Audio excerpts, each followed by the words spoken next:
संस्था निजामपूर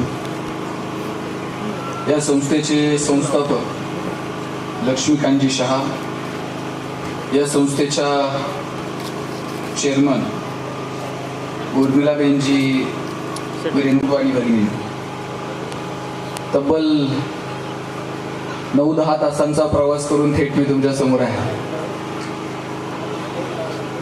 आणि गेली अनेक वर्ष सातत्यानं जीवन सुंदर आहे या विषयावरती सुरू केलं। इथे सगळ्या सभासद महिला आहेत, संचालक मंडळ सगळं महिलांचं आहे।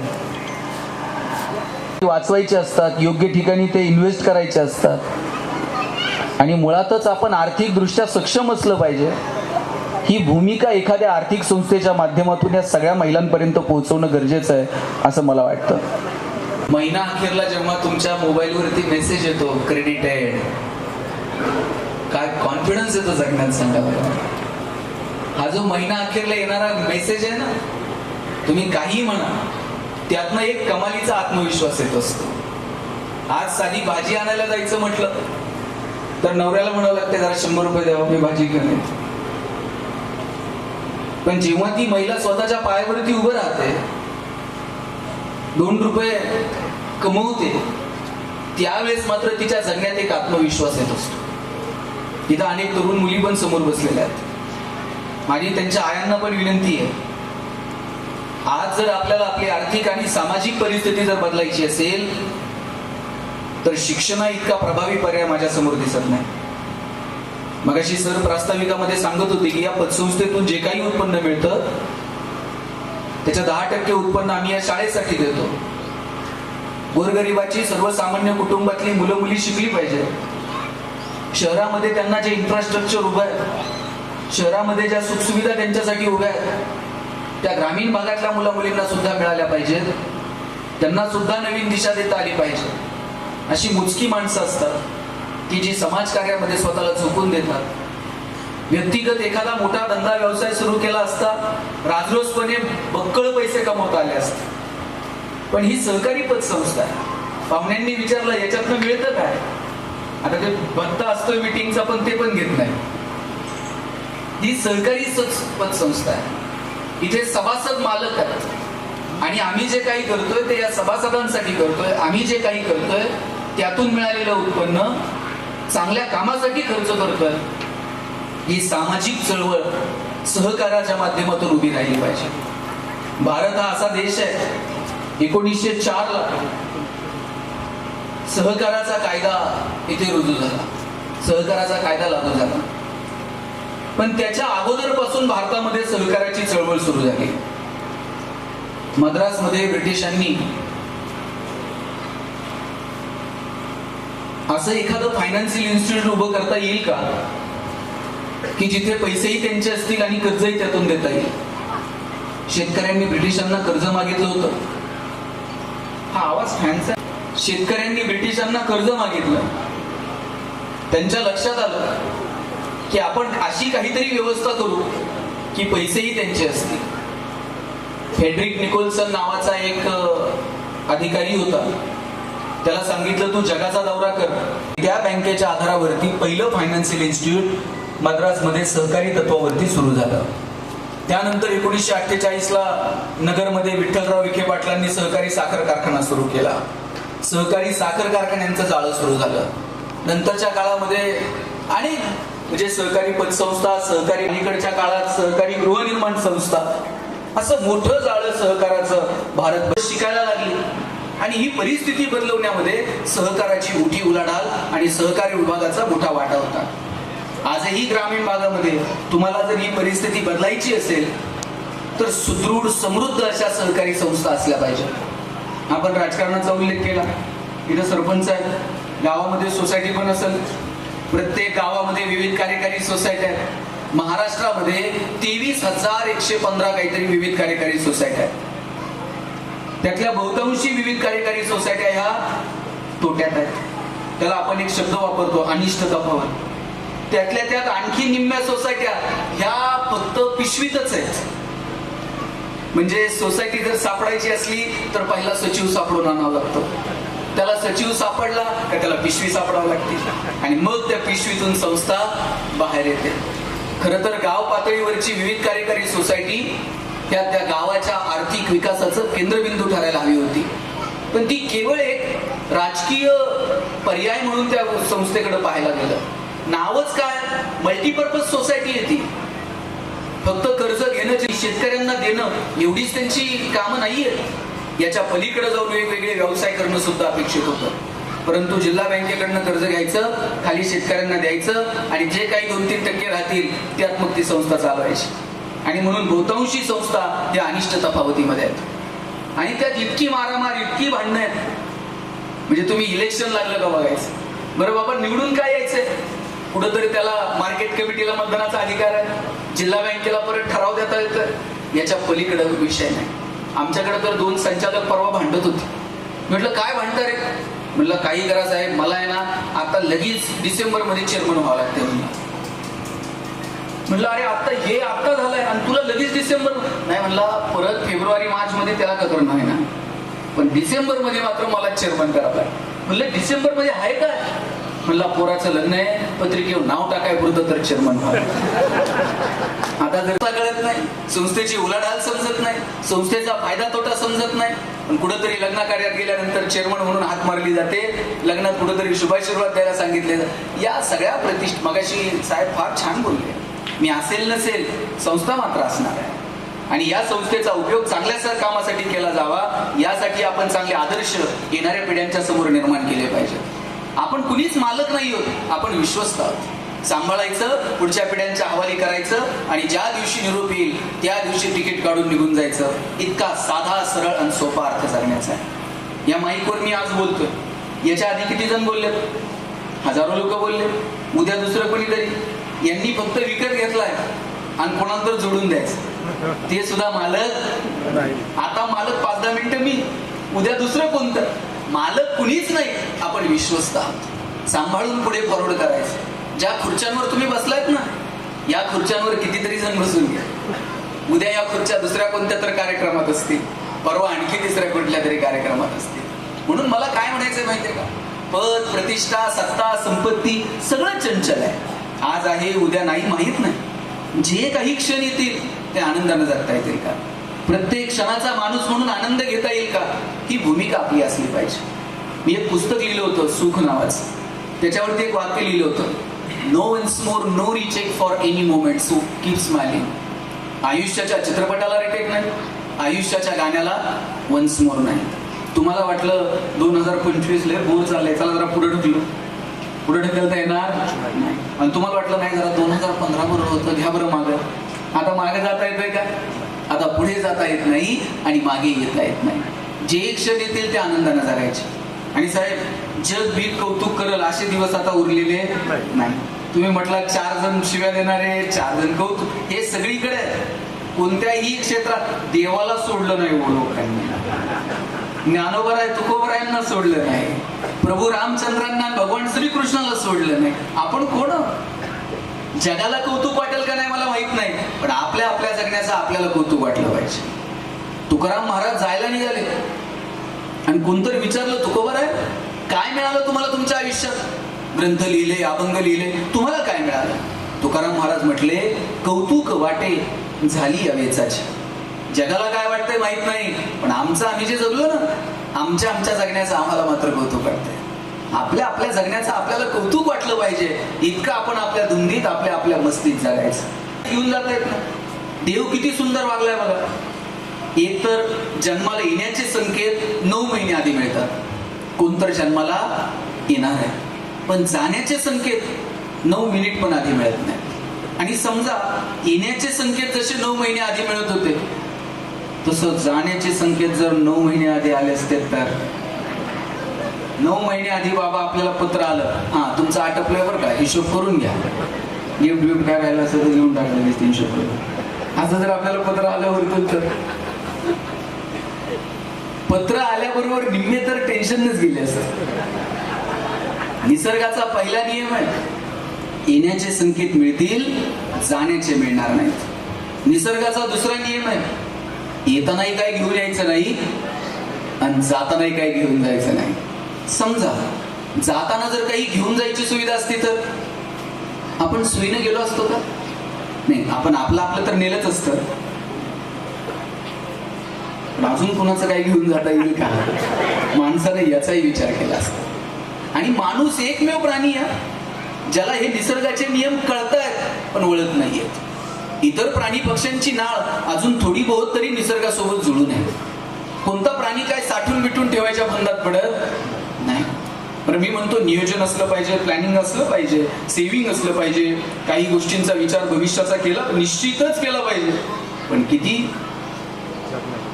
त्यालाही मर्यादा आहे. एक ट्रक रस्त्यानं चाललेला, तुम्हाला पटेल असं सांगतो, त्या ट्रक मधनं 4 तांदळाच्या गोण्या खाली पडल्या, सगळे तांदूळ रस्त्यावर सांडले.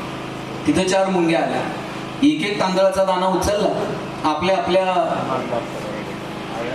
वारुळाकडे निघून गेल्या. परत त्यांनी रस्त्याकडे बघितलं नाही. नंतर तिथं 4 चिमण्या आल्या, 4 दाणे खाल्ले, आपल्या घरट्याकडे निघून गेल्या.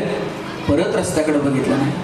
नंतर तिथं 4 गायी आल्या, उंजळ तांदूळ खाल्ले, आपल्या गोठ्याकडे गेल्या. परत रस्त्याकडे बघितलं नाही. आणि ताई, नंतर तिथं 4 माणसं आली. पुढचं मी सांगू का तुम्ही सांगता?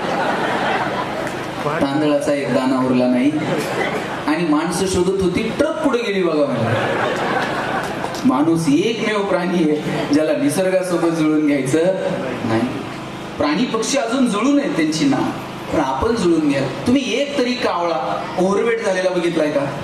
वजन वाढलंय, टेन्शन मध्ये आलाय, गिरट्या घालतोय, उद्यापासून डाएट, 2च दहावे करायचे, भाताला शिवायचं पण नाही.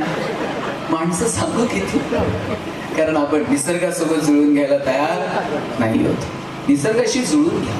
निसर्गाचा नियम सांगतो काहीही घेऊन जाता येणार नाही. एक महाराज असंच प्रवचनात सांगत होते, काहीही घेऊन जाता येणार नाही. एक मोठा श्रीमंत माणूस बसलेला होता, त्याला एवढं टेन्शन आलं, म्हणलं काहीच घेऊन जाता येत नाही आणि मग कमवायचं कशाला? त्याला टेन्शन आलं आणि ऑफिसमध्ये गेल्याबरोबर सगळा स्टाफ समोर गोळा केला. म्हणलं तुम्हाला वाटेल तितका पगार देतो, पण कमवलेलं वर घेऊन जायचं काहीतरी सुविधा उपलब्ध करा म्हटलं. सगळे टेन्शन मध्ये आले. आतापर्यंत कोणच घेऊन गेलेलं नाही साहेब, आणि तुम्ही कसं अपवाद? नाही म्हणला, लागल तेवढा पगार घ्या, आयडिया काहीतरी द्या. 2ऱ्या-3ऱ्या दिवशी एक जण आला, म्हणला साहेब आयडिया म्हणलं आपल्याकडं. कोणी सांगितलं तुम्हाला वरती घेऊन जाता येत नाही? 100% घेऊन जाता येतं म्हटलं. म्हणला ते कसं? तुम्ही कधी अमेरिकेला गेलाय का? गेलोय की म्हटलं. मग तिथं आपले रुपये चालतात का? हे म्हणला, आपले पैसे, आपला रुपया तिथं कुठं चालतो का? म्हटलं मग काय करतात? काय नाही म्हटला, एअरपोर्ट वरतीच करन्सी चेंज करतो, डॉलर घेऊन जातो आणि मग डॉलर चालतात. कधी जर्मनीला गेलाय का? तिथं अमेरिकेतला डॉलर चालतो का? अहो म्हणले साहेब तिथं डॉलर कुठे चालतो का? चेंज करतो, युरो घेऊन जातो. आणि तो युरो तिकडं दुबईला चालतोय का? नाही म्हणले, तिकडे वेगळं चलन आहे. म्हणला वरती घेऊन जाता येतात पैसे, पण तिथलं चलन वेगळं आहे. म्हणला जाताना ते पैसे म्हटला पुण्याईमध्ये ट्रान्सफर करायला लागतात. पुण्याईच्या चलनात जर पैसे ट्रान्सफर केले तर तेवढे वरती घेऊन जाता येतात. मग आता आपण हिशोब करायचा. आपण आयुष्यात, जुनी माणसं हुशार होती, पाप पुण्याला माणसं घाबरत होती. नको हे मगाशी म्हटले, मैं ना खाऊंगा ना खाणे दूंगा. ही जुनी माणसं घाबरायची, नको हे पाप आहे, हे माझ्याकडनं व्हायला नको. काही चांगलं केलं तर हे पुण्य आहे असं पोरांना सांगितलं जात होतं. साहेब हल्ली लोक पुण्याचाही हिशोब ठेवत नाहीत आणि पापाला तर घाबरायलाच तयार. पाप हे पुण्याईसारखा शिष्टाचार होऊन बसलाय, त्याला अधिकृत मान्यता देऊन टाकली आहे आणि मग तिथे गडबड झाली.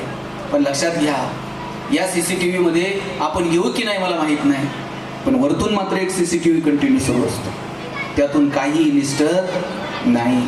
आणि आता ते चित्रगुप्तानं वर गेल्यावर हिशोब ठेवलेला नाही, ते कुणाकुणाचं ऑडिट करत बसत. त्यांना सांगितलंय वर आल्यावर काहीच नाही, खालीच फिडून यायचं. खालून नीलचा दाखला घ्यायचा संस्थेचा NOC, त्याच्याशिवाय वरती एंट्री नाही. आयुष्यात कुणाच्या बापाला घाबरू नका. घाबरायचंय तर स्वतःच्या कर्माला घाबरा, कारण कर्म कधी ना कधी वसुलीला येतं आणि एकदा का कर्म वसुलीला आलं तिथं कुणाचाच वशिला चालत नाही. आणि म्हणून कर्माला घाबरावं, रोज स्वतःचं आत्मपरीक्षण करावं. आजचा दिवस कसा गेला? आज आपण काय कमवलं? आज आपण कोणाला मदत करू शकलो का? आज आपण कोणाला दुखावलं तर नाही? आज आपण कोणाला फसवलं तर नाही? माहीत नाही आपण किती दिवस इथं पाहुणे आहोत. जे क्षण येतील ते आनंदानं जगण्याचा विचार आपण केला पाहिजे. मुळात आनंद, सुख ह्या सगळ्या गोष्टी बाजारात विकत मिळत नाहीत. ज्ञानोबरायांनी सांगितलं, किंबहुना सोय जीव आत्मयाचे आहे, तेथ जे होय तया नाम सुख. ज्ञानोबरायांनी सांगितलं, आत्म्याशी जे संबंधित आहे ना त्याला सुख म्हणावं. पण आपण ते साधनांमध्ये शोधायला लागलो. हे विकत घेतलं म्हणजे सुख मिळेल, ते विकत घेतलं म्हणजे सुख मिळेल. साधनांवरती जर सुख अवलंबून असतं, जगातली सगळी श्रीमंत माणसं सुखी झाली असती आणि गरिबाच्या वाट्याला सुख आलं नसतं. साधनांनी माणसाचं आयुष्य सोपं होईल, सुलभ होईल, पण ते सुखी होईलच याची खात्री मात्र देता येत नाही. साधनं ही वापरण्यासाठी असतात आणि माणसं ही जपण्यासाठी असतात. आपण उलट करतोय. आपण माणसं नको तशी वापरतो आणि साधनांना जपत बसतो. तुटलेलं फुटलेलं साधन परत घेता येईल, पण गमावलेली माणसं मात्र परत मिळत नाहीत. त्यामुळे माणसांना जपता येईल का? जोपर्यंत आपल्या डोळ्यात प्रेम आहे आणि हृदयामध्ये वात्सल्य आहे तोपर्यंतच आपण माणूस आहोत. ज्या दिवशी डोळ्यातलं प्रेम संपलं, हृदयातलं वात्सल्य संपलं, त्या दिवशी समजायचं आपण माणूस उरलो नाही, आपण यंत्र होत चाललेलो आहोत. आपलं माणूस पण तोपर्यंत जिवंत आहे तोपर्यंत कुणाचं तरी दुःख बघून आपल्या डोळ्यामध्ये अश्रू तरळतात. कुणाच्या तरी मदतीसाठी आपले हात सरसावतात, कुणाच्या तरी मदतीसाठी आपले पाय धावतात. पण आपल्या मदतीला, आपल्या धावण्याला, आपल्या हातांच्या सरसावण्याला सुद्धा योग्य दिशा असली पाहिजे. कष्ट सुद्धा योग्य दिशेने केले पाहिजेत, अन्यथा तेही फुल ठरतात. मी असंच कॉलेजच्या मुलामुलींचं सेमिनार होतं आणि म्हटलं, तुम्हाला जर यशस्वी व्हायचं असेल तर कष्ट करा, दिसेल त्याला मदत करा. त्यांच्या डोक्यातच कष्ट करा, दिसेल त्याला मदत करा. सेमिनारमधनं बाहेर पडले, एका पोराच्या डोक्यातच कष्ट करा, दिसेल त्याला मदत करा. एका बंगल्याला आग लागलेली होती, याच्या डोक्यात दिसेल त्याला मदत करा. आगीमध्ये शिरला, प्राणांची बाजी लावली, दिसेल त्याला उचलायचा, रस्त्यावर आणून ठेवायचा. स्वतःचे प्राण जीवावर उदार होऊन आगीत शिरला, 10 माणसं आगीतनं त्यानं रस्त्यावर आणून ठेवली आणि स्वतः जेव्हा तो रस्त्यावरती आला, बाहेर आल्याबरोबर पोलिसांनी त्याला अटक केली. हा म्हणला, हो मी स्वतःच्या प्राणांची बाजी लावली, 10 माणसं आगीतनं बाहेर काढली आणि तुम्ही मला अटक करताय. पोलीस म्हणले, मूर्ख माणसा, जी माणसं तू आगीतनं बाहेर आणून ठेवत होता ती अग्निशामक दलाची होती. ती आग विझवत होती, तू त्यांना बाहेर काढत होता. तुमच्या कष्टाला जर दिशा नसेल तर ते कष्ट सुद्धा हिताचे नाही. योग्य दिशेनं करा. सामाजिक दृष्ट्या त्यांच्या जडणघडणीमध्ये तुमची भूमिका महत्वाची आहे. माणूस म्हणून आपण त्यांना घडवतोय का हा विचार तुमच्या मनामध्ये सातत्यानं असला पाहिजे. आज आपण गृहिणी असणं चुकीचं आहे. तुम्ही गृहिणी आहात तर तुमच्या मुलाबाळांच्या संस्कारांवरती काम करा, त्यांच्या शिक्षणावरती काम करा, वेळ द्या त्यांना भरभरून. आज आपण 2-2, 2.5 वर्षात, मी सांगू का तुम्ही सांगता, मोबाईल देतो आणि पोरगं इतकं पुढचं आहे, मोबाईल हातात आल्याशिवाय तेही रडायचं थांबत नाही. आईच्या स्पर्शाची जागा जर मोबाईलच्या स्पर्शाने घेतली असेल तर हा कुणाचा पराजय? विज्ञान तंत्रज्ञानाचा विजय आहे का मातृत्वाचा पराजय आहे हे ठरवण्याची वेळ आलेली आहे. मी म्हणत नाही मोबाईल देऊ नका, मुलं टेक्नोसेव्ही असली पाहिजे, त्यांना नवीन तंत्रज्ञान कळलं पाहिजे, पण किती, कोणत्या कारणासाठी? अरे पोरं हल्ली मैदानावर खेळताना पण दिसत नाही. आम्ही जर लहानपणी खेळायला गेलो ना, आई पळत द्यायची, बाद झालं रे खेळायचं, चला आता अभ्यासाला बसा. आता आईला काठी घेऊन पोराच्या मागं पळावं लागतं. ये बाबा ठेव मोबाईल, चल मैदानावर, 4 उड्या मी मारते, तू 2 तर मग. इथपर्यंत येऊन ठेव, इथपर्यंत येऊ देऊ नका. मुलाबाळांच्या शिक्षणाचा विचार करा, त्यांच्या संस्कारांचा विचार करा. आम्ही जर जेवायला बसलो ना, आजोबा जवळ घ्यायचे, बसा रे जेवायला, सगळ्यांनी असा गोल करून जेवायला बसायचं. आता किती कुटुंब अशी आहेत की जिथं असा गोल करून जेवायला बसलं जातं? आता गोल उरला नाही. एक पिढी होती गोल करून जेवायला बसायची, त्यानंतर अर्ध गोल आला, पुढे टीव्ही सुरू असतो, एकमेकांना फक्त रिमोट फेकून मारायचं राहिलेलं असतं. आता अर्ध गोलही संपत आलाय. आता प्रत्येक जण आपापल्या सोयीने येतो, मोबाईल बघता बघता जेवतो आणि आपापल्या सोयीनं निघून जातो. संवादही उरला नाही. आम्ही एकत्र जेवायला बसायचो, आजोबा सांगायचे चला ताटाच्या भोवती पाणी फिरवा. आम्ही म्हणायचो का फिरवायचं? ताटाच्या भोवती पाणी फिरवल्यावर ताटातले पदार्थ काय बदलतात का? बाजरीच्या भाकरीची काय पुरणपोळी होणार आहे का? आजोबा म्हणायचे पदार्थ बदलत नाही पण पदार्थाचा प्रसाद होऊन जातो. बाजरीच्या भाकरीची पुरणपोळी होत नाही, पण एकदा का त्या पदार्थाचा प्रसाद झाला मग त्याचा सन्मान ठेवला जातो. ताटावर बसलं का ते म्हणायचे हात जोडा आणि आभार माना. म्हटलं कुणाचे आभार मानायचे? ते म्हणायचे ज्यानं पिकवलं त्या शेतकऱ्याचे आभार माना, जिनं शिजवलं त्या तुमच्या आईचे आभार माना, आणि ज्यानं भूक दिली त्या भगवंताचे आभार माना. कृतज्ञता आपोआप रुजली गेली. सकाळी उठलात ना देवाचे आभार माना. आजचा दिवस बघायला मिळाला बरं का, थँक्यू, तुझे आभार देवा. रात्री झोपताना पुन्हा त्याला थँक्यू म्हणा, आजचा दिवस छान गेला, उद्याचाही बघायला मिळाले. पण हल्ली आमचा दिवसही मोबाईलनं सुरू होतो आणि रात्रही मोबाईलनं होते. सकाळी उठल्याबरोबर चाच पडतच हातात मोबाईल येतो आणि लगेच लॉक ओपन करून काल टाकलेल्या फेसबुकवरच्या फोटोला किती लाईक्स आणि किती कमेंट्स. 2-4 जरी कमी असल्या तरी आम्हाला करमत नाही. आणि रात्रीत तर सोय नाही. डोळे ताणून ताणून जोपर्यंत डोळे आपोआप झाकत नाही तोपर्यंत मोबाईल बघायचा असतो. तरुण पोरं तर रात्री डीपी असा झूम करून बघतात. पण कमालीचे आम्ही ॲडिक्ट झालो. मोबाईल चांगलं साधन आहे, पण किती आणि कशासाठी हे मात्र ठरवलं पाहिजे. साधनं आपल्यासाठी आहेत, आपण साधनांसाठी नाही आहोत. आपला रुबाब असला पाहिजे साधनांवरती, पण साधनं जेव्हा माणसांवरती रुबाब गाजवतात आणि आपण त्याच्या कमालीचे आहार जातो त्यावेळेस मात्र आनंदापासून दूर जातो. मला मुळात तुम्हाला एक विचारायचं आहे, तुम्हाला आनंदी राहायचंय का हो? किती जणांना आनंदी राहायचं? वर हात करायचा, घ्या हात करा. सगळ्यांना आनंदी राहायचंय. मी दुसरा प्रश्न विचारतो, हा दाखवायचंय राहायचंय? मग ते फार सोपं आहे. माझा दावा आहे बहुतांशी लोकांना आनंदी राहायचं नसतं. त्याला तिथं बघण्यात इंटरेस्ट नाहीये. आपण कुठे आहोत हे जगाला कळलं पाहिजे यात इंटरेस्ट आहे. बरं मोबाईल आहे, स्टेटस ठेवायची सुविधा आहे, अडचण काहीच नाही, ठेवलंच पाहिजे. पण खरं दुःख कधी माहितीये?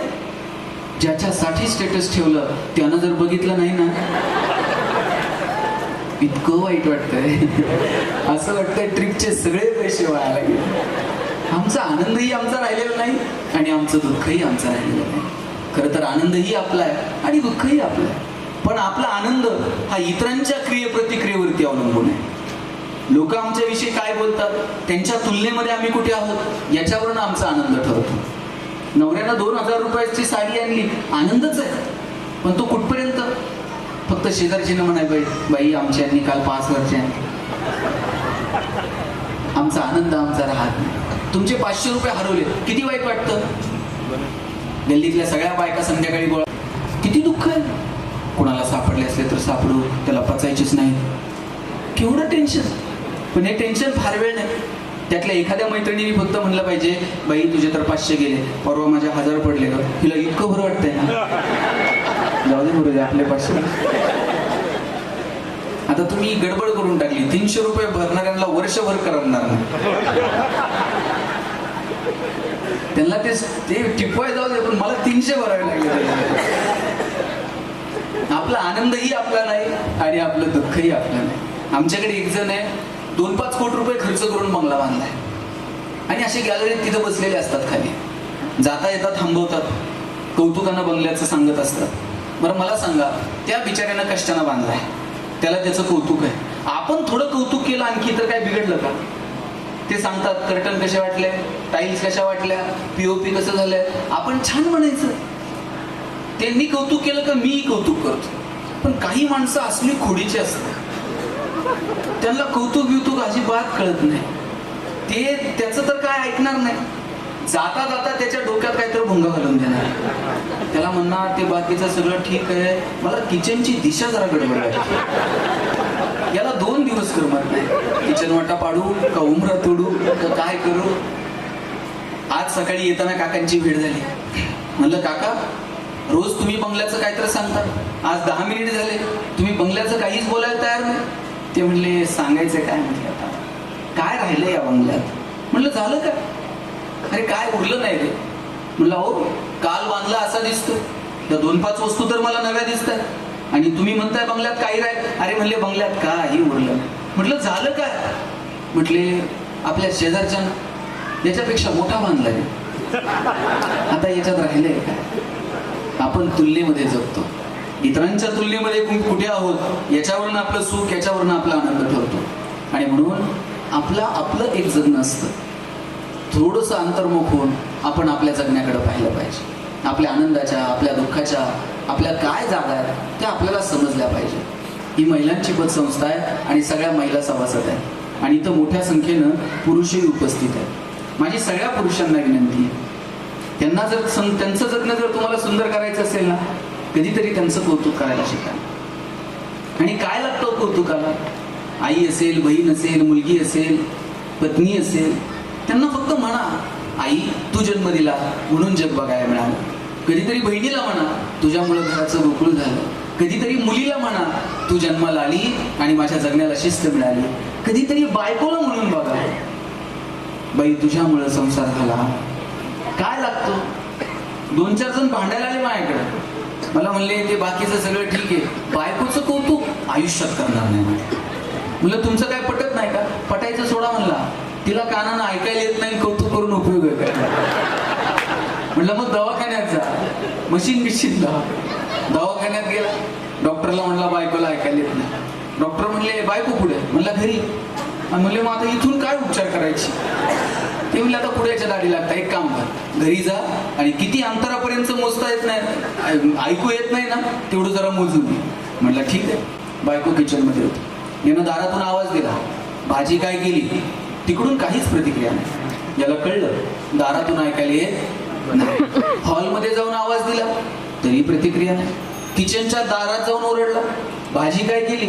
काहीच प्रतिक्रिया नाही. याला कळलं प्रकरण गंभीर आहे, हिला किचनच्या दारातून पण ऐकायला येत नाही. शेवटी बायकोच्या मागं जाऊन उभा राहिला आणि जोरात कानात ओरडला, अगं भाजी काय केली? बायकोनं हातातली कढई अशी दंदिशी आदळली, म्हणजे 4 वेळा सांगितलं ना बटाट्याची केली म्हणून. तुम्हाला जरा लेट कळलं, ऐकायला येत नव्हतं. तिनं कसा संसार केला असेल बघा. धूल चेहरे पर थी और हम आईना साफ करते. धूळ जर चेहऱ्यावर असेल, आरसा पुसून उपयोग आहे का? कधीतरी स्वतःच्या अंतर्मनात डोकावून बघा. आणि मला महिलांचं विशेष कौतुक का वाटतं माहितीये का?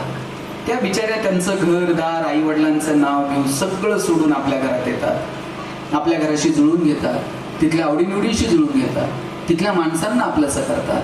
मग त्यांचं थोडं कौतुक केलं तर बिघडलं कुठे? संध्याकाळी दमून बघून ती जेव्हा आपल्याकडे पाहते, तेव्हा तिला फक्त म्हणा, किती करतेस तू संसारासाठी? आज दमलीस का? कधी भाजी जर चांगली झाली तर तिला म्हणून बघा, आज भाजी छान झाली. त्यांना या फक्त कौतुकाच्या 2 शब्दांची अपेक्षा असते, पण आपल्याला कौतुक करायला मात्र शब्द सापडत नाही. आणि कौतुक कुठपर्यंत? जोपर्यंत माणसं तुमच्या आयुष्यात आहेत तोपर्यंत. नंतर तुम्ही त्यांचं कितीही कौतुक केलं, त्यांच्या कानापर्यंत पोहोचणार आहे का? नाही. पु ल देशपांडे लिहितात, मी अंतुबर्वांच्या पायाला हात लावला, त्यांनी पाठीवर थाप मारली, यशस्वी व्हा म्हणून मला आशीर्वाद दिला. आणि पुलंना अंतुबर्वा म्हणाले, पुलं तुमच्या हिला जपा हा. आमची ही होती तोपर्यंत दारातल्या आंब्याला शेकड्यानं आंबे लागायचे. ती गेली आणि हापूस पुन्हा भरलाच नाही. माणसं जोपर्यंत त्यांची किंमत कळते. एक गोड कविता आहे पुणा कवीची, त्यानं लिहिलंय की रुक्मिणी आईसाहेब सुद्धा रुसून आल्या होत्या पंढरपूरला, आणि पांडुरंग परमात्मा श्रीकृष्ण भगवंताचं एवढं प्रेम रुक्मिणी आईसाहेबांवरती की भगवान श्रीकृष्ण जगाचा बाप आहे, जगाचा मालक आहे, पण आपल्या पत्नीला शोधत शोधत पंढरपूर पर्यंत आला. आणि आपण सगळेजण पंढरपूरला दर्शनाला जातो, तसा एक भक्त पंढरपूरला पांडुरंगाच्या दर्शनाला गेला. पांडुरंगाच्या दर्शनाला गेल्यानंतर पांडुरंगाच्या पायावरती डोकं ठेवलं आणि वर बघितलं, विठू मात्र दिसला नाही. पुन्हा डोकं टेकवलं, पुन्हा बघितलं, विठू काय विटेवर उभा नाही. मग रुक्मिणी आईसाहेबांकडे गेला, त्यांच्या पायावरती डोकं टेकवलं आणि परत डोकं काढून घेतलं, आपलंच आपल्याला कधीतरी लागेल म्हणून. आणि रुक्मिणी आईसाहेबांना विचारलं, का हो शेजारी विटेवर विठू दिसत नाही? रुक्मिणी आईसाहेब म्हटल्या, असेल की तिथेच कुठेतरी, नीट बघा. 2दा बघितलं पण विठू नाही दिसला. रुक्मिणी आईसाहेब म्हटल्या, खरं सांगू, लग्न करून इकडे आले आणि नाकासमोर बघण्यात आयुष्य गेलं, कधी मान वळून बघितलंच नाही हो. आता तर दगडाची झाली आहे, वळत पण नाही. कुठे जातो, कधी येतो, काही पत्ता नसतो. आषाढी कार्तिकीला कितीतरी जण येतात, पायावर डोकं टेकून निघून जातात, पण आज पहिल्यांदा तुम्ही सांगितलं शेजारी विठू विटेवर नाही तो, आणि 28 युगांचं एकटेपण अंगावर धावून आलं. कितीतरी महिलांची ही अवस्था आहे. त्या वरवरून हसतील पण मनातनं मात्र पोखरलेल्या असतात. त्यांना अपेक्षा असते सांत्वनाच्या 2 शब्दांची, त्यांना अपेक्षा असते त्यांनी केलेल्या कष्टाच्या कौतुकाची. वर्षभरात अशा महिला एकत्र येतील, किमान हसतील, बोलतील, काहीतरी एखाद्या विषयावर चर्चा करतील, जाताना छोटंसं एखादं गिफ्ट घेऊन जातील. हे आयुष्यातले आनंदाचे क्षण आहेत त्यांच्या. मला वाटतं या निमित्तानं तरी ते त्यांना पाहायला मिळतात, अनुभवायला मिळतात. आपण गेल्यावर लोकांचं कौतुक करतो जे त्यांच्या कानापर्यंत कधीच पोहोचत नाही. श्वास थांबल्यानंतर एका बाईनं तिच्या भावना व्यक्त केल्यात, कशा असतील त्या. ती म्हणते, एरवी मी तर कधी थोडीशी नटले तर घरातल्या माणसांनी नाकं मुरडली, काय हिला सारखं नटायला लागतंय. आज माझा ती निघणार, आता मात्र सगळ्या जणी मिळून मला सजवत होत्या. आता थोडीच मी मला माझी आरशात बघणार होते.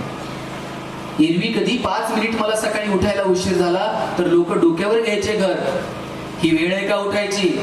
आता रडून रडून सगळ्या जणी मला उठवत होत्या, बाई उशिरा का होईना, उठ ना ग. आता थोडीच मी उठणार होते. आता तर संपलंच की सगळं. श्वास थांबायच्या आत जगून घ्या, परत हे क्षण तुम्हाला जगायला मिळणार नाही. आयुष्य किती सुंदर आहे मला सांगा. माणूस म्हणून जन्माला आलो, सुख व्यक्त करता येतं, दुःख व्यक्त करता येतं, आनंद व्यक्त करता येतो, बोलता येतं, भांडता येतं, रडता येतं, हसता येतं, व्यक्त होता येतं. ही संधीच मुळात भगवंतानं माणूस म्हणून आपल्याला दिली. आपण मनमुराद जगावं, कारण आयुष्य परत कधीच मिळत नाही. आयुष्यातल्या छोट्या छोट्या क्षणांचा आनंद घ्या, नात्यांना जपा, माणसांना जपा. भगवान श्रीकृष्ण करंगळीवरती पर्वत उचलतात, बासरी मात्र 2 हातांनी घट्ट पकडतात. ज्याला करंगळीवरती पर्वत उचलता येतो त्यानं बासरी तर गरगर फिरवली असते, पण करंगळीवरती पर्वत उचलणारा कृष्ण बासरी घट्ट पकडतो, कारण त्याला ठाऊक आहे पराक्रम हा रणांगणात गाजवायचा असतो आणि नात्यांमध्ये प्रेम जपायचं असतं. आपण उलट केलं, आपण रणांगणात शस्त्र ठेवून दिली आणि नात्यांमध्ये पराक्रम गाजवले. परवा तर एक जण मला म्हणला, 10 वर्ष झाली भावाच्या दारात गेलो नाही. म्हटलं वा, काय पराक्रम आहे. 10 वर्ष झालं मी बहिणीचं तोंड बघितलं नाही. म्हणलं ती गेल्यावर जाशील साडी बिडी घेऊन, शेवटची साडी चोळी घेऊन भाऊ येतो. बहिणीला कळतं का भाऊ आलाय माझ्यासाठी रडतोय. श्वास थांबल्यानंतर ना संवाद, ना सहवास, ना स्पर्श. माणसं जोपर्यंत आहेत तोपर्यंत स्पर्श. आपण गेल्यावर त्या शरीराला मांडी देतो, त्या मांडीचा स्पर्श त्या शरीराला कळतो का. आपण गेल्यावर वारा घालतो, वाऱ्याची झुळूक त्या शरीरापर्यंत पोहोचते का. गेल्यावर अग्नी देतो, अग्नीचा दाह त्या शरीराला कळत नाही, तर आपल्या वाऱ्याची झुळूक कधी समजेल. नाही कळत काही. माणसं आहेत तोपर्यंत जपा.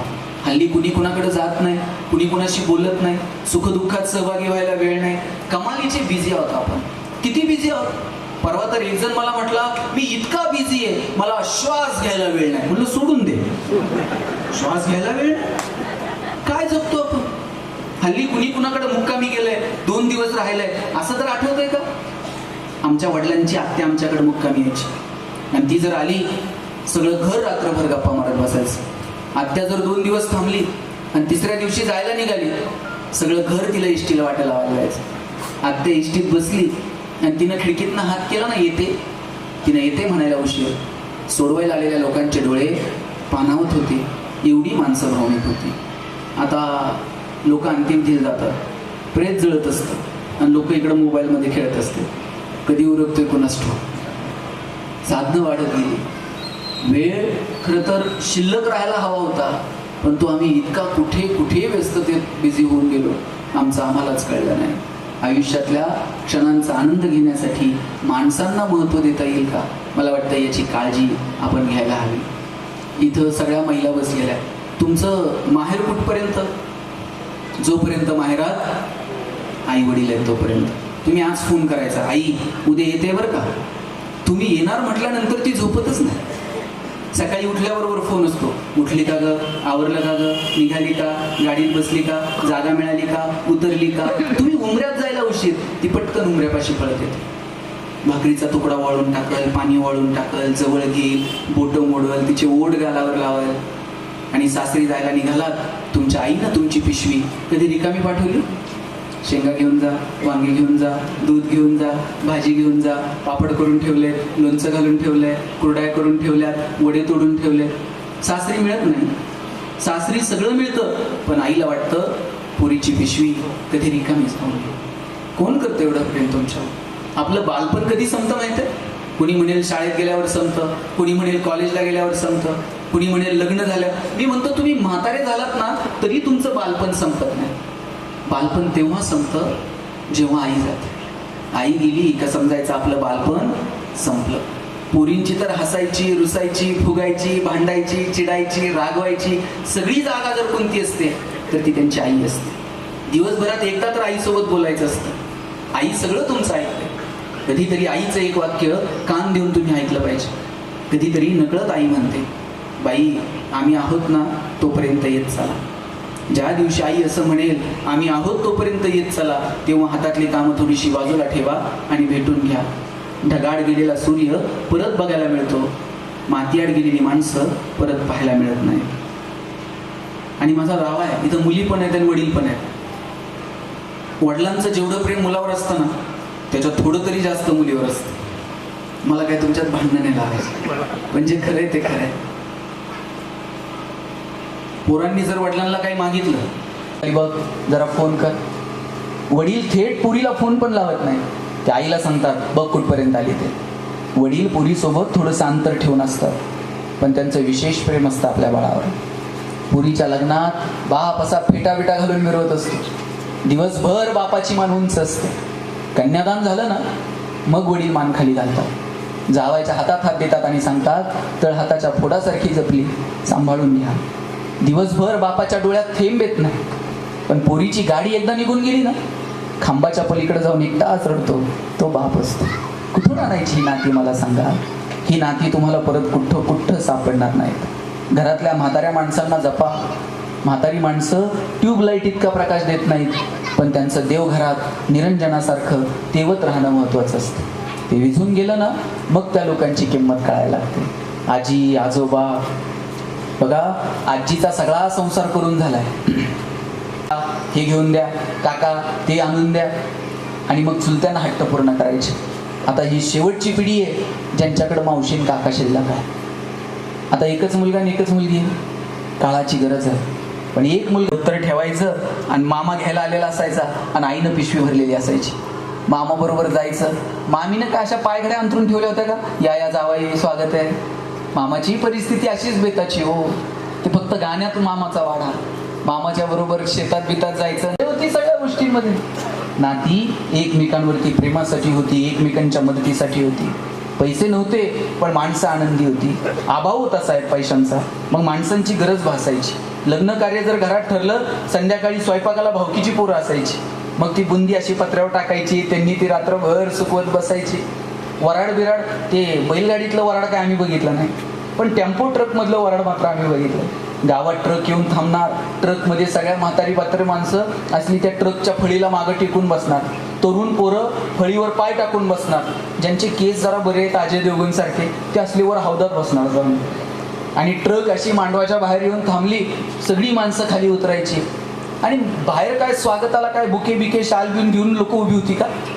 आल्याबरोबर टोपी उपरणं गळ्यात टाकायचं, माणसाशी छाती काढून आटायची लग्नाला. काय रुबाब होता सगळ्या गोष्टींचा. तिकडे एक जण कोणतर आहेराचा डबा घेऊन बसलेला असायचा. याचे 2 रुपये, त्याचे 5 रुपये, 11 आणि 21 रुपये देणारा तर लय मोठा वाटायचा. इकडं मंगलाष्टक सुरू झालं, ही असली लहान पोरं पळतायत ना, त्यांनी सगळ्या अक्षता साठवून ठेवायच्या. मंगलाष्टकाच्या वेळी उगं 2-2 अक्षता टाकणार. शेवटच्या मंगलाष्टकाला पोरं अक्षता कोणाला तर अशा फेकून मारणार. तिकडं तदैव लग्नम लग्नम तदैव आणि वराडी वाजंत्री सावधान म्हणलं, सांगावं लागत होतं का पंक्तीदारा? नुसती बुडं अशी सरकवली, आपोआप पंक्ती धरल्या जायच्या. पळसाच्या पानाच्या पंतरवळ्या असायच्या, पंतरवळ्या जर वाटून जायचा. पंतरवळ्या निम्म्या फाटक्या असायच्या सर. वाडका जर ओळखीचा असला तर एकाला एक पंतरवळी लावून द्यायचा. ओळखीचा नसला तर हायत्यात घेरे.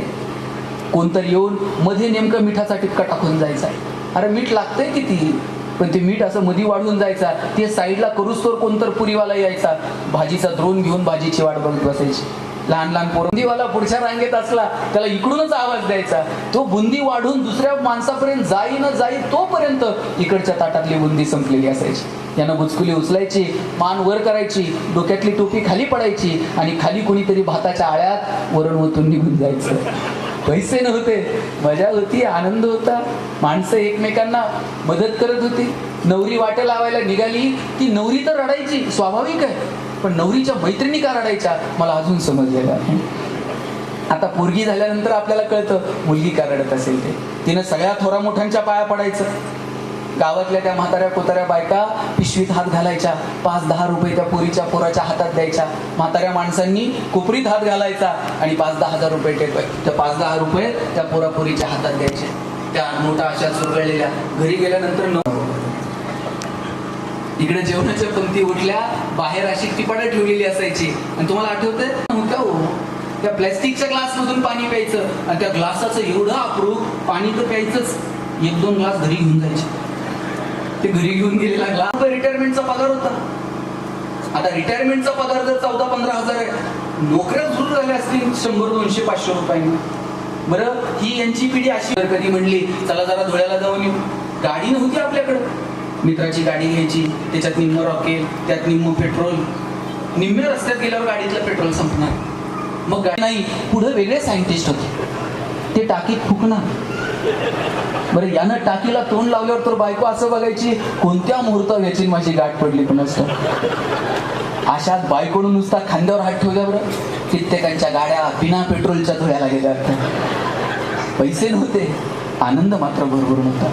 आता एसी गाड्यांमधून नवरा बायको फिरतात. बायको तिकडच्या खिडकीतनं तिकडे बघते, नवरा इकडच्या खिडकीतनं इकडे बघतोय. ड्रायव्हर मधल्या आरशातनं दोघांकडे बघत असतो. ते बोलत साधनं वाढत गेले, आनंद मात्र पळून गेला. छोट्या छोट्या क्षणांचा आनंद घेता येईल का, मला वाटतं याची काळजी माणूस म्हणून आपण घेतली पाहिजे.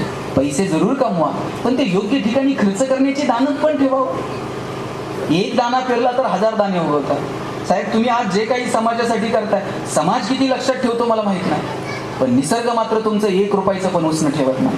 कितीतरी पटीनं तो तुम्हाला तुमचं परत करत असतो. म्हणून देण्याची दानत असली पाहिजे. विंदा करंदीकरांची कविता आहे, देणाऱ्यानं देत जावं, घेणाऱ्यानं घेत जावं, आणि घेता घेता एक दिवस देणाऱ्याचे हात घ्यावे. हिरव्या पिवळ्या डोंगरांकडून हिरवी पिवळी शाल घ्यावी, सह्याद्रीच्या कड्याकडून छातीसाठी ढाल घ्यावी, वेड्या पिशा ढगांकडून वेडे पिसे आकार घ्यावेत, मातीमधल्या प्रश्नासाठी पृथ्वीकडून हुंकार घ्यावेत, उसळलेल्या दर्याकडून इसळलेली आयाळ घ्यावी, आणि शांत वाहणाऱ्या भीमेकडून तुकोबाची माळ घ्यावी. देणाऱ्यानं देत जावं, घेणाऱ्यानं घेत जावं, आणि घेता घेता एक दिवस देणाऱ्याचे हात घ्यावे. मी असंच एका कार्यक्रमात म्हटलं, आपल्यातलं थोडं तरी देत सांगू. 2-4 जणांना टेन्शन आलं, निघून गेले मागच्या मागे. त्यांनी अशाच मानावर करून बघू नये, थोडंसं खाली झुकावं, आणि जी माणसं मातीत मिसळत आहेत त्यांना थोडंसं वरती उचलून घेता येईल का यासाठी प्रयत्न करा. हे 3 जण बाहेर गेले आणि जाता जाता त्यांना सोन्यानं भरलेला हंडा सापडला. आता म्हणले फुकट सापडले, मगाशी भाषणात ऐकले थोडं तर द्या. म्हणले थोडं तर देवाला देऊ. किती द्यायचं? दुसरा म्हणला लय भावनिक होऊ नका, थोडंच द्या. पण द्यायचं किती? हातात बांगडी असते ना, बांगडी एवढं वर्तुळ म्हणला जमिनीवर राखायचं, तेवढं बांगडी एवढं सापडलेलं सोनं वर फेकायचं. जेवढं त्या वर्तुळात पडन तेवढं म्हणले देवाचं, आणि बाहेर पडन तेवढं म्हणले आपलं. आता मला सांगा, एवढं दुसरं वर्तुळ आखल्यावर त्याच्यात काय पडतंय का? दुसरा म्हटला, अरे सगळं भगवंताच्या कृपेने, आणि तू म्हणतो एवढूसं वर्तुळ. छोटं नाही म्हणला, अख्ख्या गावाला वर्तुळ आखायचं आणि काय करायचं, सोनं वर फेकायचं. आणि मग काय नाही म्हणला, अख्ख्या गावाला वर्तुळ आखायचं, सोनं वर फेकायचं, जेवढं वर्तुळात पडन तेवढं आपलं. तिसरा म्हटला, तुमच्यासारख्या स्वार्थी लोकांमुळं कोरोना परत यायची शक्यता आहे. अरे जरा देवाला तर घाबरा म्हणलं. एक म्हणतोय छोटं, एक म्हणतोय मोठं. वर्तुळच आखायचं नाही म्हटलं, मग सोनं वर फेकायचं. देव कुठं असतो? मग जेवढं वर राहील तेवढं देवाचं, आणि जेवढं खाली पडेल तेवढं आपलं. जगातला सगळ्यात हुशार प्राणी कोण आहे? कोण? तुम्हाला शंका आहे का?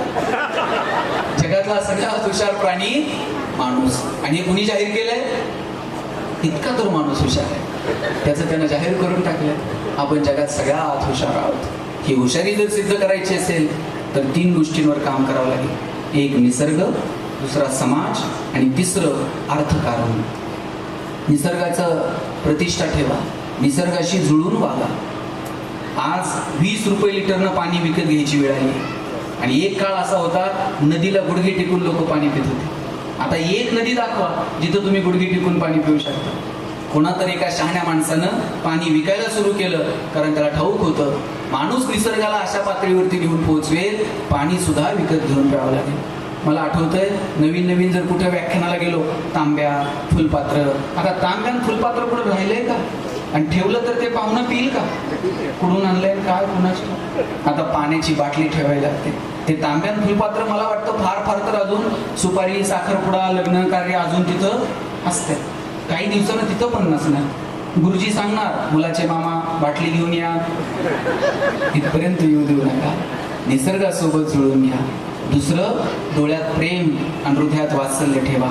माणूस म्हणून एकमेकांवरती प्रेम करा. आणि तिसरी सगळ्यात महत्त्वाची गोष्ट जी तुम्हा सगळ्यांशी निगडीत आहे या संस्थेशी, ती म्हणजे मजबूत अर्थकारण ठेवा. 2 रुपये कमवा, 2 रुपये वाचवा, 2 रुपये योग्य ठिकाणी खर्च करा.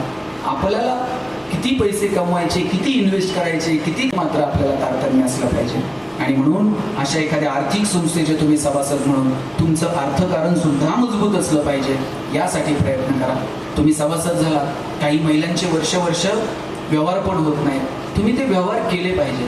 त्यासाठी 5-10 महिलांनी एकत्र येऊन एखादे काहीतरी उद्योग व्यवसाय सुरू केला पाहिजे. छोट्या छोट्या व्यवसायांनी सुरुवात करा. तुम्ही लिज्जत पापड नाव ऐकले? महिलांनी सुरू केलेली एक कॉपरेटिव्ह संस्था होती. पापड काय, पापड खाऊन पोट भरतं का? पापड खाऊन पोट भरत नाही, तोंडाला लावायपुरता पापड असतो. पण 700-800 कोटी रुपयांची आज उलाढाल आहे. तुम्ही सायकल अगरबत्ती नाव ऐकलं? अगरबत्ती काय असते? बांबूची काडी आणि तिला गुंडाळलेली रंगीत सुगंधी माती. कोण आहे सायकल अगरबत्तीचा ब्रँड अँबॅसेडर? अमिताभ बच्चन. 1550 कोटी रुपये वार्षिक उलाढाल आहे सायकल अगरबत्तीची. मी किती व्यवसाय तुम्हाला सांगू, पण आपण व्यवसायाची वृत्ती ठेवली पाहिजे. आज काय परिस्थिती महाराष्ट्रात उद्योग व्यवसायाची? टायरवाले केरळचे, किराणा व्यवसायात पटेल, हार्डवेअरची दुकानं बोहरींची, बांधकाम व्यवसायात युपीचे लोक, गवंडी सगळे बिहारचे, सुतारकामात राजस्थानी, हॉटेल सगळी दक्षिणात्यांकडं, चायनीजच्या गाड्या पूर्वांचलचे तरुण चालवतात. बरं, त्याला संविधानानं अधिकार दिलाय, कोण कुठं जाईल, कष्ट करेल, पोट भरल. आम्ही कुठे आहोत? आम्ही मात्र नोकऱ्यांच्या रांगांमध्ये उभे आहोत. आम्ही उद्योग व्यवसायाकडे येणाऱ्या पिढ्यांना प्रोत्साहित केलं पाहिजे, सांगितलं पाहिजे तुम्ही उद्योगात या, व्यवसायात या, व्यापारात या. मी आता दुबईला गेलो होतो व्याख्यानाला मार्चमध्ये. मला 700-800 महाराष्ट्रातली माणसं भेटली की जी तिथं संभाजी महाराजांची जयंती साजरी केली छत्रपतींची, आणि तिथे मी व्याख्यानाला गेलो होतो. मला 2-5 पोरं सांगली आटपाडीची भेटली. म्हटलं काय करता इथं? 4-4 कोटी रुपयाच्या गाड्या घेऊन आलती कार्यक्रमाला. ते म्हटले आम्ही इथं नोकरी शोधत आलतो, आता आमचा इथे व्यवसाय. म्हटलं काय व्यवसाय करता? म्हणलं आमची इथं आता सोन्याची दुकान आहेत. हेवा वाटला की महाराष्ट्रातल्या सांगली आटपाडीतली पोरं दुबईत जाऊन सोन्याचा व्यवसाय करतात. तुमच्या माझ्या उद्योगाला, व्यवसायाला कशाच्या भिंती उरलेल्या नाही. आपण मजबूत व्यवसाय केला पाहिजे, मजबूत अर्थकारण ठेवलं पाहिजे. बुर्ज खलिफा म्हणून एक इमारत आहे. शेकडो मजले वर घेऊन जातात आणि वरून खाली घेऊन येतात. वर जाऊन खाली यायला लोक 1000 रुपयाचं तिकीट काढतात. दुबई फ्रेम आहे, लोक सेल्फी काढत बसतात. त्यांना माहीत आहे 1 दिवस तेलाचे पैसे संपतील आणि मग जगाला आपण पर्यटनाच्या दृष्टीने आकर्षित केलं पाहिजे. का तुमच्यापैकी 5-10 महिलांना असं वाटू नये की आपण धुळे आजूबाजूच्या परिसरामध्ये एक पर्यटन संस्था केली पाहिजे, जगातली लोक इथं आली पाहिजेत, इथं देवीच्या दर्शनाला गेली पाहिजेत, इथं येऊन 2 दिवस मुक्कामी थांबली पाहिजेत. आता एका क्लिकवरती जग येऊन थांबलंय. मी आता जेजुरीला गेलो होतो, 4-5 तरुण पोरं तिथं आलेले आणि जेजुरी गडाचे फोटो काढत होते. मी त्यातल्या एकाला विचारलं काय करता रे फोटो काढून? पोरगा मला म्हटला दादा किती दिवस बॅनर लावायचे? चलो दुबई, चलो सिंगापूर. म्हटलं मी दुबईत बॅनर लावणार आहे, चलो जेजुरी. दुबईतली लोक जेजुरीत आणतो का नाही बघा म्हटलं. आणि म्हटलं आणून काय करणार? काय नाही म्हटलं, खालून वर गडावर त्यांना पाय घेऊन जाणार आणि एकदा का ते घामाघूम झाले मग त्यांना लेक्चर देणार किती कॅलरीज बंद झाल्या. रात्री म्हणला 2-2 हजार रुपये तिकीट काढून त्यांना जागरण गोंधळ ऐकायला होतो का नाही बघा. मला हेवा वाटतो या मुलामुलींचा जे चौकटीच्या पलीकडे जाऊन काम करतात. खरं तर खूप वेळ झाला, मला जास्त वेळ घ्यायचा नाही, शेवटची 2 मिनिट घेतो. उद्योग व्यवसायासाठी येणाऱ्या पिढ्यांना प्रेरणा द्या. नोकऱ्या करायच्या तर चांगल्या नोकऱ्यांसाठी लोकांना मुलांना मुलींना प्रेरित करा. 2 रुपये कमवायची ताकद ठेवा आणि संस्थेला पुढं घेऊन जाण्यासाठी संस्थेमध्ये सक्रिय राहा. 2 रुपये कमवले तर त्यातलं काहीतरी देण्याची दानत आपल्यामध्ये निर्माण होते. म्हणून अर्थकारण तुम्ही मजबूत ठेवलं पाहिजे, यासाठी प्रयत्न करा आणि मस्त राहा, हसत राहा. मी आल्यापासून 2-3 बघतोय, हसलेच नाही. ते हसा वाटलं तर ते शेजारचीकडे ती का हसत नाही मग मी का हसू? हसायला काय पैसे लागतात का? बरं माणसालाच हसता येतं, जनावरांना हसता येतं का? तुम्ही शिरपूर करायला गोठ्यात गेलाय आणि एखाद्या म्हशीनं छान स्माईल दिली, असं झालं? म्हैस म्हणते का प्लीज वेलकम इन गोठा? साहेब तुम्ही कधी गाढवाला हसताना बघितलं? ज्या दिवशी गाढव हसायला सुरू करल त्या दिवशी समजायचं गाढवाचा प्रवास मानवत्वाकडे सुरू झाला, आणि ज्या दिवशी माणूस हसायचं बंद करल त्या दिवशी समजायचं माणसाचा प्रवास तुमचं तुम्ही ठरवायचं. आयुष्य खूप सुंदर आहे, सुंदर आयुष्याचा आनंद घ्या. जाताना एकच सांगतो, विनाकारण कोणाच्याही हो मध्ये हो मिसळायचा नाही, अंधानुकरण करायचं, अंधश्रद्धेच्या मागं लागायचं नाही. श्रद्धावान राहा, चिकित्सा करा आणि मग स्वीकारा काय करायचं ते. हो मध्ये हो मिसळला तर गडबड झाली म्हणून समजायची. शेवटचं एक उदाहरण सांग. मी जिथे पुण्यात राहतो माझ्या घराच्या शेजारी एक छोटंसं गार्डन आहे. त्या गार्डनमध्ये रोज एक आजी आणि तिच्या 4 मैत्रिणी गप्पा मारत बसलेल्या असतात. आजी मला थांबवते. एक दिवशी तिनं थांबवलं, म्हटली गणेश तू ते कपड्याचं दुकान सुरू केलंय, चांगलं चाललंय ना? मी थांबायला पाहिजे होतं ना. आजीला म्हणायला होतं आजी तुझा काहीतरी गैरसमज होतोय, माझं काय कपड्या बिपड्याचं दुकान नाही, पण आपल्याला सवय हो मध्ये हो मिसळायचा आणि पुढे निघायचं. आजीने विचारलं कपडे बघा, मी माझ्या मित्रांना सांगत होतो आजीला स्मृतिभ्रंश असेल, आणि माझ्या कानावर आलं आजी तिच्या मैत्रिणींना सांगत होती मी तुम्हाला म्हटलं होतं ना याच्या डोक्यावर परिणाम आहे. याला काही म्हणा हे होच म्हणताय, हे कशालाच नाही म्हणत. आयुष्याचा आनंद घ्या. तुम्हा सगळ्यांना खूप साऱ्या शुभेच्छा देतो आणि थांबतो. जय हिंद, जय महाराष्ट्र. नंतर ती बॉईज 4 चित्रपट आली. आता पुणे विद्यापीठाच्या अभ्यासक्रमात आहे. गायला गळा लागतो, माझ्याकडे नरड आहे. मी त्यातली 2 कडवी तुमच्या समोर सादर करायचा प्रयत्न करतो.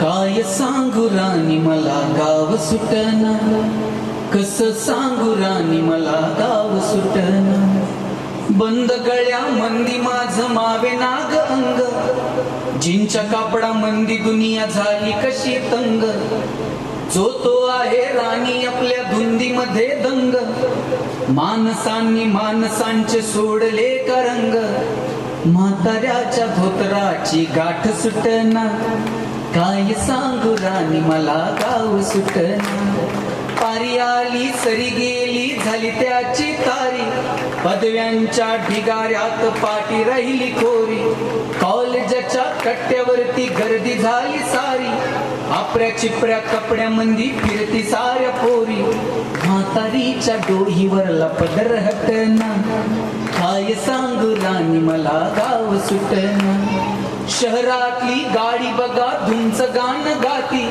भावनांनी भावनांशी तोडली का नाती, ओल चिंब पावसात ओली चिंब माती, शारदाच्या चांदण्यात भिजल्या काग राती, सर्जा राजाची जोडी माग हटना, काय सांगू राणी मला गाव सुटना, गावाकडची माणसं आमची कशी साधी भोळी, प्रेमाच्या या रंगामध्ये रंगते आमची होळी, दिवाळीच्या सणासाठी जमली ही मंडळी, सुरसुरीच्या सुरामंदीचा कुपूर्ण पोळी, चुलीवरल्या भाकरीची चवही सुटना, काय सांगू राणी मला गाव सुटना, कसं सांगू राणी मला गाव सुटना, गाव सुटना, गाव सुटना. थँक्यू.